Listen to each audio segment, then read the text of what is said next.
আজ আমি আপনাদের পাপড়ি চাট তৈরি করা দেখাবো। কিভাবে পাপড়িগুলো তৈরি করলে অনেক দিন পর্যন্ত মুচমুচে থাকবে। অনেক সময় পাপড়িগুলো তৈরি করে রাখলে নরম হয়ে যায়। কিভাবে তৈরি করলে মুচমুচে থাকবে আর অনেক দিন পর্যন্ত সংরক্ষণ করে খেতে পারবেন, সেটাই দেখে নিন। নমস্কার বন্ধুরা, আমি রূপা। কিচেন নোটবুকে আরও একটি নতুন পর্বে সবাইকে স্বাগত। প্রথমে পাপড়িগুলো তৈরি করে নেব। তার জন্য আমরা যে আটা প্রতিদিন রুটি খাই, সেই আটা নিয়ে নিলাম 1 কাপ, আর তার সঙ্গে নিলাম 1/2 কাপ সুজি, স্বাদ মতো নুন আর 1 চামচের মতন জোয়ান হাতে ঘষে নিয়ে নিলাম। এতে খুব সুন্দর একটা ফ্লেভার হবে আর হজমেও সাহায্য করবে। 2 চামচ সাদা তেল দিয়ে খুব ভালো করে মিশিয়ে নিয়েছি। এবারে অল্প অল্প করে জল দিয়ে আটা মেখে নিতে হবে। আর আটাটা মেখে 5 থেকে 7 মিনিট রেস্টে রাখবো। এতে সুজিগুলো খুব ভালোভাবে ভিজে যাবে। এদিকে আমি একটা কড়া চাপিয়ে দিয়েছি, আর কড়ার মধ্যে দিয়ে দিলাম 2 চামচ চিনি। আর আগে থেকে তেঁতুলের পাল্প বার করে রেখেছিলাম, সেই তেঁতুলের পাল্পটা এবারে দিয়ে দেবো। চিনিটা মেল্ট হওয়ার জন্য অপেক্ষা করতে হবে। চিনি মেল্ট হয়ে গেলে তেঁতুলের পাল্প দিয়ে একভাবে নাড়াচাড়া করে চাটনি তৈরি করতে হবে। দিয়ে দিলাম স্বাদ মতো নুন, আর দিয়ে দিচ্ছি 1 চামচ ঝাল লঙ্কার গুঁড়ো। চাটনিটা ঠিক এইরকম ঘন করে তৈরি করতে হবে।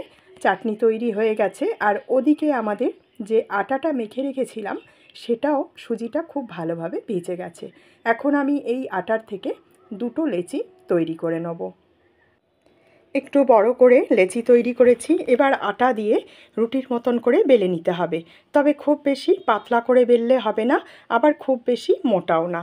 মিডিয়াম থিকনেস রেখে রুটির মতন করে বেলে নিতে হবে।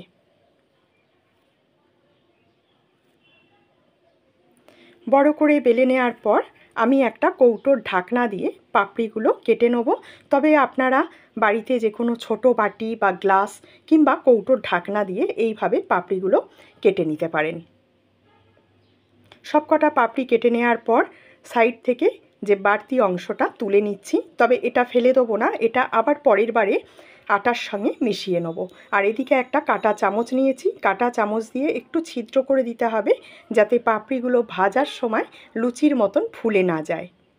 তেল হালকা গরম করে নেওয়ার পর 4-5টা করে পাপড়ি দিয়ে উল্টে পাল্টে লাল লাল করে ভাজতে হবে। আর খুব বেশি কড়া করে ভাজবো না, তাহলে দেখতে ভালো লাগবে না। হালকা আঁচে এপিটোপিট করে মুচমুচে করে ভেজে তুলে নিলাম। সব কটা পাপড়ি একই রকমভাবে ভেজে নেব। আর এদিকে বাটিতে নিয়েছি কিছুটা দই, তার মধ্যে স্বাদ মতো নুন দিলাম, আর দিলাম 1 চামচ চিনি। অল্প একটু জল দিয়ে খুব ভালো করে দইটাকে ফেটিয়ে নিলাম।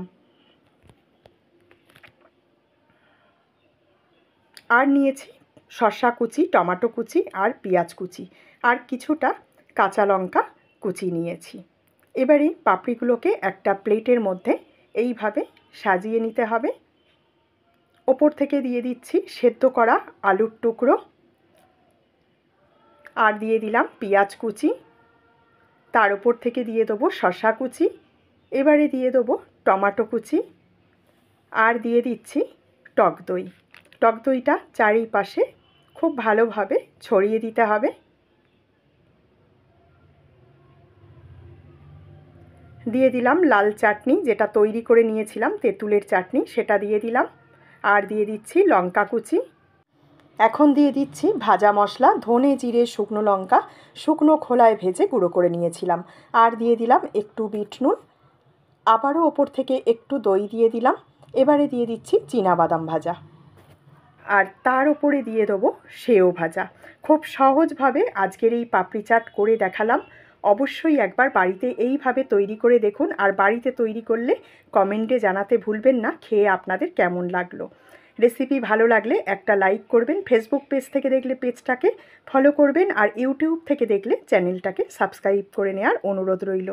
ভালো থাকবেন, সুস্থ থাকবেন। আবার আপনাদের সঙ্গে দেখা হচ্ছে এরকমই কোনো নতুন রেসিপি নিয়ে নেক্সট এপিসোডে।